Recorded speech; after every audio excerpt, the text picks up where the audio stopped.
بسم الله الرحمن الرحیم. سلام خدمت شما دوستان عزیز و گرامی. امیدوارم که حالتون خوب باشه. طبق قولی که بهتون داده بودم قرار بود در مورد طلسمات کوتاه و برای افراد مبتدی انجام بدیم براتون آموزش بذارم. دوستان عزیز، قبل از اینکه که ما هر طلسمی رو بخوایم انجام بدیم، اولین موردی که نظر ما رو جلب میکنه باید ببینیم طبع شخص مورد نظری که میخوایم براشون طلسم انجام بدیم چیه. بچه ما به طور کلی 4 تا تب داریم، یا آبیه، یا بادیه، یا خاکیه، یا آتشی. چون اگر طرف بر حسب مورد نظر طلسمی رو که ما نوشتیم یا میخوایم انجام بدیم باید به باد آویزون کنیم، یعنی زیر یه درختی آویزون کنیم که زودتر جواب بده. اما دستور طلسم اینه که زیر درخت آویزان کنید. اما طرف طبع آبی داره، این طلسم روی اون طرف جواب نمیده یا خیلی دیر جواب میده. بچه‌ها ما باید اول کاری رو که انجام بدیم ببینیم طبع شخص چیه. وقتی که طبع شخص آبیه ما باید دنبال طلسماتی باشیم که با آب سر و کار داشته باشن، یا اگر طبع شخص خاکیه ما با طلسماتی سر و کار داشته باشیم که با خاک سر و کار داشته باشه، یعنی دفنی باشه، یعنی در جای تمیز دفن بشه. پس این خیلی مهمه بچه‌ها. اگر ما هر چقدر تبحر و استاد باشیم، هر چقدر روحانیتمون بالا باشه، دست به قلممون عالی باشه، بخوایم اون طلسم رو بنویسیم ولی ندونیم طبع شخص چیه و چجوری باید به کارش بگیریم، به نظر میاد که هیچ کاری انجام ندادیم. ولی امروز استثناءً کاری رو طلسمی که ما داریم آموزش بدیم نیازی نیست که طبع شخص نیازی نیست. اولین طلسمی رو که به شما دوستان عزیز میخوام آموزش بدم و خیلی هم خوشحالم که این کار دارم برای شما انجام میدم. بچه‌ها امیدوارم که کانال منو حمایت کنید و از کارهای من لذت ببرید و مورد توجهتون قرار بگیره و حتما هم ازش استفاده ببرید. خب اولین کاری که میکنیم باید برگه سفید بدون خط داشته باشیم. خودکار مهم نیست بچه‌ها، یا اون قلم. اصولا از رنگ آبی میشه تو تمام طلسمات استفاده کرد، ولی بیشتر از رنگ قرمز برای طلسمات عشق و عاشقی، جذب و جلب طرف مقابل استفاده میکنیم و از خودکار رنگ مشکی برای تنفر، جدایی، همچون چیزایی استفاده میکنیم. الان من با خودکار سبز می نویسم براتون که کاملا مشخص باشه و شما بدونید چی کار دارین میکنین. خب 1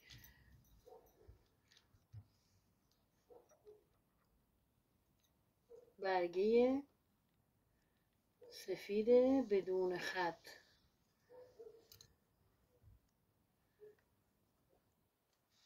2 قلم هر رنگی باشه. بچه اگه دیده نمیشه من یه لحظه دفتر رو میارم جلو قشنگ شما متوجه بشین. هر رنگی باشد. فکر میکنم بچه ها با اون رنگ مشخص نشه عزیزم، چون این خیلی درشته احتمالا. خب 3 بچه ها موقع نوشتن همیشه سعی کنین یه جای دنج و کوچک و تمیزی برای خودتون داشته باشین، یا اگر اون امکاناتشو دارین یه اتاق جدایی باشه که خیلی بهتر جواب میده. یه عود خوشبویی روشن کنید، یه شمعی روشن کنید، اینا همه کمک میکنه که اون فضا عرفانی روحانی تر بشه و شما از اون فضا بیشتر استفاده ببرید. حالا برگه سفید بدون خط، قلم هر رنگی باشه و الان طلسمات بچه برای شما رسم میکنم.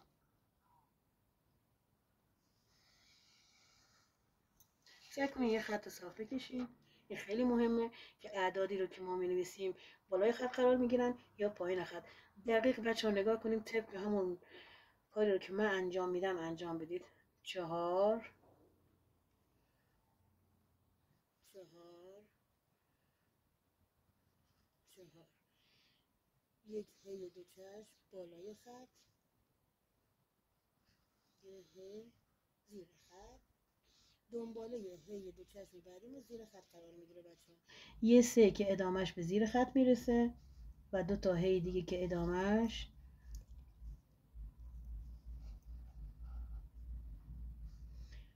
9 9 1 2 دو، دو بعدی بچه ها ادامهش به زیر خط میرسه. دو، یک، یک، یک، یه شیشه کوتاه روی خط، یه شیشه بزرگ ادامهش بعد از خط، یه شیشه ادامهش بعد از خط، چهار، سه، بچه ها ببخشید ادامهش بعد از خط نیست، سه، دوباره چهار و دوباره سه آخر، دوباره یه خط دیگه. بچه این طلسم محبت خیلی عالیه، خیلی عالیه. این برای ریلایی که احساس میکنن مثلا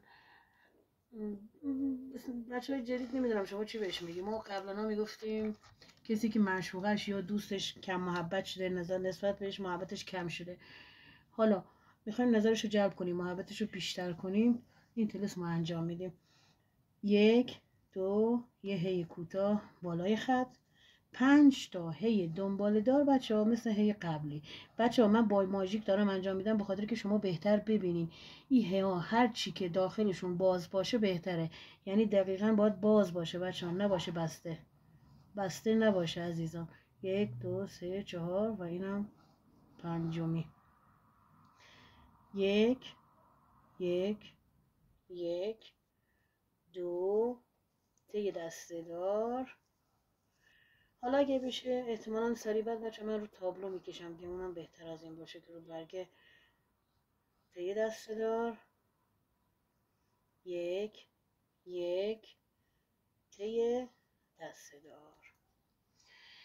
حالا بریم اسم طرف، فلان ابن فلان. اگر شما آقا هستین میتونید بنویسین فلان بنت فلان، و اگر طرف شما آقای و شما خانم هستین می‌نویسین فلان ابن فلان، یعنی فلانی پسر فلانی. ببین مثلا ما اینجا مثال میزنیم، طرف مثلا من یه خانومم که میخوام برای دوست پسرم بنویسم، می‌نویسیم علی، برای مثال بچه ها، ابن فاطمه. اگر دوستان دقت کنید شما آقا هستید و میخوام برای خانم بنویسیم، مثال می‌نویسیم زهرا بنت مقسومه. اینو رو برگه می‌نویسین. حتما با طهارت باشین، اگر وضو داشته باشین که خیلی بهتره، خیلی بهتره. غسلی به گردنتون نباشه بچه ها. حتما اتاقی که داخلش هستیم تمیز باشه، طهارت داشته باشه. اگر بتونید چند تا با آبپاش یکم گلاب هم دور براتون بریزین که خیلی بهتره، خیلی بهتره. اینو می‌نویسین دوستان عزیز روی برگه بدون خط و اونو تا میکنین قشنگ. با اول از هر چیز نیتتون بچه ها، نیت کرده باشین که من اینو دارم می‌نویسم به نیتی که فلانی نسبت به من عشق و علاقش بیشتر بشه. برگه رو تا میکنین و اونو روی اگر زغال باشه که بهتره، اگر یه تیکه زغال داشته باشین اینو رو زغال بذارین بسوزه بچه ها خیلی بهتره. اما اگر در دسترستون نیست روی گاز بذارین.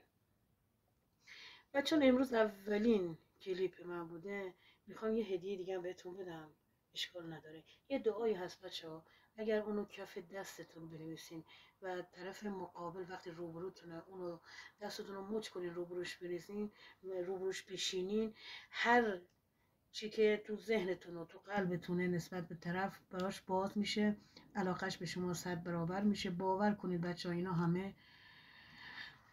همه‌شون امتحان شدن، مجرب و آزمایش شدن عزیزان. روبرو طرف بشینید، ولی اگر محدودیت دارین مثلا نمیخواین طرف اونو ببینه کف دستتون نوشتین، میتونین اونو آبش کنین، صافش کنین و صاف شده شو باش صورتتون رو بشورین. یه آب بپاشین به صورتتون، به لباستون، به دستتون، بعد برین پیش طرف. من اینو به شما قول میدم که شما این کار رو انجام بدین، هم مهر و علاقش نسبت به شما بیشتر میشه و هم نسبت به شما محبتش بیشتره، نسبت به شما ملایمتره. تقریبا میشه بگید اگر خواسته داشته باشین اونو میپذیره. پس الان براتون دعارم مینویسم بچه ها، یادتون نره کف دست بنویسید، کف دستتون بنویسید، روبروی طرف بنشینید. اگر این براتون مشکل، طرف میبینه نمیخواین همچین چیزی مشخص باشه، روی برگه یا همون دستتون بشورین، دستتون رو بشورید و آبو به صورتتون، دستتون بمالید. با همون دستی که کفش نوشتین او دستتون رو توی کاسه آب بشورین و آبو به صورتتون و به لباستون بزنید. و دعاش هم اینه بچه ها: اللهم انی توکلت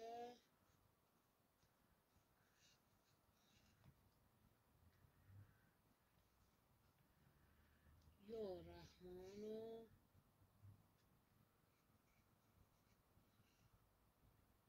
کل شیء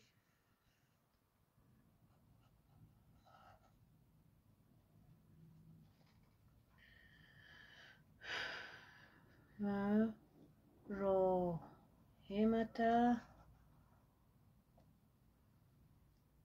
و فوزت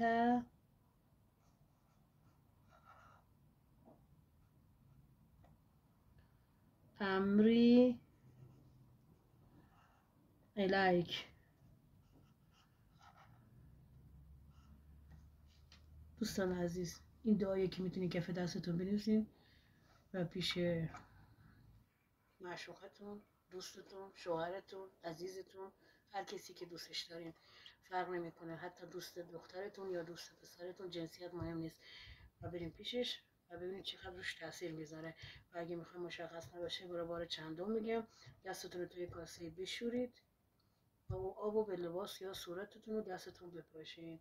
عزیزان، طلسم اولی رو گفتم که روی آتیش میسوزونین، مینویسین، میسوزونین. دومی هم کف دست. ممنون از اینکه وقت گذاشتین و این برنامه رو نگاه کردید. امیدوارم که به کار ببرید، نتیجه عالی بگیرید و خواهش میکنم بچه ها برام بنویسید، لایک یادتون نره، برام نظرات بنویسید که چه چیزی دوست دارین دفعه بعد بهتون آموزش بدم. حتما اون کارو براتون انجام میدم. اگر طلسم خاصی مورد نظرتونه حتما برام بنویسید که براتون دفعه بعد آموزش بذارم و نتیجه کافی رو از این آموزش برده باشید. من خوشحال میشم اگه نظرات شما رو ببینم. دوستتون دارم و به خدا میسپارم.